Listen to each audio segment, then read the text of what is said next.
Il est 12h30, soyez les bienvenus dans votre journal de la mi-journée. Cette nuit, en plein centre de Pouzauges, un important incendie s'est déclaré dans une blanchisserie industrielle. Le feu a démarré à 2h30 du matin. Au plus fort de l'intervention, 44 véhicules, 73 pompiers de Vendée ainsi que des renforts des Deux-Sèvres et du Maine-et-Loire étaient mobilisés.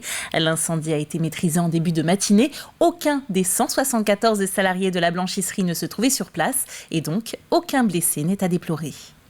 Le foyer principal est maîtrisé. Nous réalisons des opérations de surveillance et d'extinction de foyers résiduels sur l'intégralité des 3000 m² sinistrés. À l'arrivée des secours, nous avons observé un développement du feu au 3e étage. À ce jour, l'origine du feu n'est pas déterminée et ce sont bien les services de la gendarmerie qui vont procéder à une enquête et mener à bien cette mission. Prudence avec l'eau du robinet à Noirmoutier. Vendée Eau alerte les habitants sur un léger dépassement du taux habituel de THM. C'est le composant qui permet de désinfecter l'eau. En raison de la sécheresse, l'augmentation des résidus peut avoir un impact sur la santé. Cette alerte concerne les 4 communes de l'île de Noirmoutier. L'eau du robinet peut toujours être consommée à condition de la laisser reposer 24 heures dans une carafe ouverte à température ambiante et non au réfrigérateur. Elle reste sans risque pour les autres usages comme la cuisine ou la douche. Les vendanges, elles ont déjà commencé en Vendée. Ces images nous viennent de Pissotte où pour la première fois depuis la création du domaine en 1895, les vendanges sont en cours depuis hier. Les fortes chaleurs y ont avancé de plus d'1 mois les récoltes pour le pinot noir. En 2021, c'était en date du 25 septembre.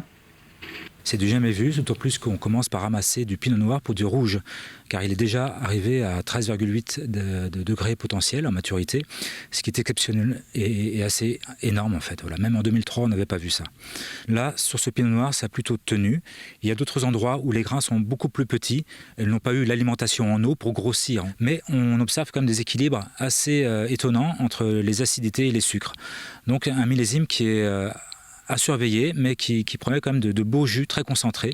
Voilà. Mais par contre, de très faible quantité au final. J'ai bien peur. Allez, on prend à présent la direction de Grosbreuil, où 3 maisons neuves en accession sociale ont été inaugurées au début de l'été. Sur le principe de la location-accession, elles permettent à des acheteurs à revenus modestes de devenir propriétaires en passant par une première phase locative. Les explications d'Alexia Janet. Enfin, Jérémy et Romain peuvent accueillir leurs parents directement chez eux. Ce couple cherche à acheter sa première maison depuis maintenant 2 ans. Tous les deux rémunérés au SMIC, les trentenaires n'ont pas les moyens d'acheter un logement proche du littoral, là où ils travaillent. Alors ils ont trouvé cette solution, la maison dite en location-accession, c'est-à-dire qu'ils louent dans un premier temps ce logement et à partir de septembre, ils en seront propriétaires. Une fois que l'emprunt sera validé, nous serons aux alentours de 830 € par mois, sur une durée de 25 annuités. Oh, c'est très bien, parce qu'un couple, généralement, les maisons, c'est plus dans les 200 000, 210 000 €, et ils sont plus aux alentours de 1 100 € à rembourser par mois.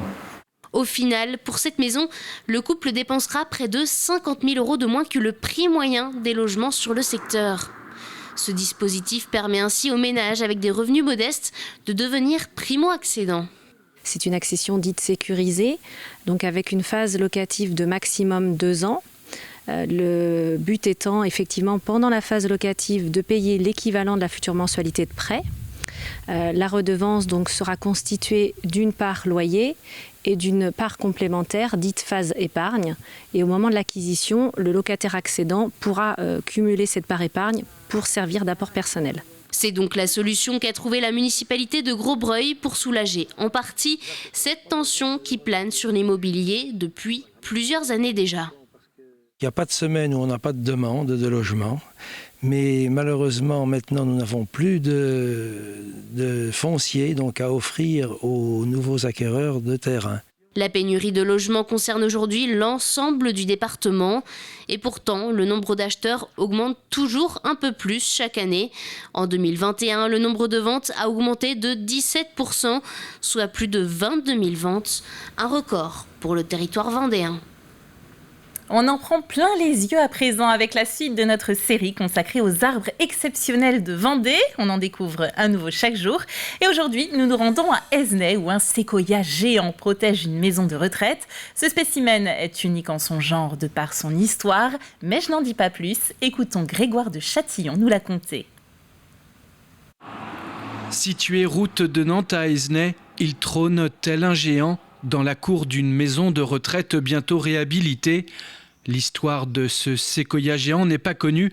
Ce que l'on sait, c'est que ce conifère emblématique des montagnes de Californie fut introduit en France dans les années 1850. Le séquoia géant est dans son aire naturelle l'être vivant le plus volumineux au monde. Ici, ce beau bébé d'une hauteur de 25 mètres, avec une circonférence de tronc de près de 6 mètres, a dépassé le siècle. Il fait le bonheur de cette résidente. Non, quand je l'ai vu la première fois, je me suis dit, c'est pas vrai, c'est pas possible. Non. Et c'est vrai, je ne veux pas dire. Hein. Quand vous le voyez, il est tellement, c'est un amour. Vous savez, pour en trouver un deuxième, il faut aller loin. C'est un séquoia peu ordinaire. Vous l'avez peut-être repéré, mais l'arbre n'a pas vraiment l'allure de ses congénères. En effet, quand il était jeune, il a subi un traumatisme. Ça m'a été raconté par les sœurs qui ont vécu ici. Il a eu un coup de foudre, cet arbre, ce qui fait qu'au lieu d'avoir une pointe traditionnelle, il part comme ça en chandelier et je trouve que ça lui donne un charme encore plus important parce qu'il est particulier de par sa forme. Un séquoia singulier avec ses multiples têtes, un emblème ici pour cette maison de retraite. J'ai le sentiment qu'il veille un peu sur la maison et sur ses habitants. Donc je suis très fière de l'avoir parmi nous, en quelque sorte. Et une de mes missions, c'est de veiller à son bien-être, à faire qu'il puisse continuer à veiller sur cet établissement.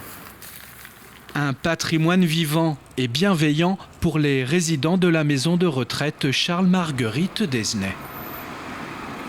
Et ce soir, nous découvrirons un pin de Monterrey. La météo avant de nous quitter, c'est une belle journée estivale qui nous attend, avec toutefois un ciel qui se voile par l'océan, deuxième partie d'après-midi. Les températures sont chaudes, nous aurons de 34 à 23 degrés sur les côtes. On n'exclut pas quelques averses orageuses dans la nuit. C'est la fin de cette édition, mais ne soyez pas tristes, on se retrouve en fin de journée à 18h pour un tout nouveau journal. À bientôt.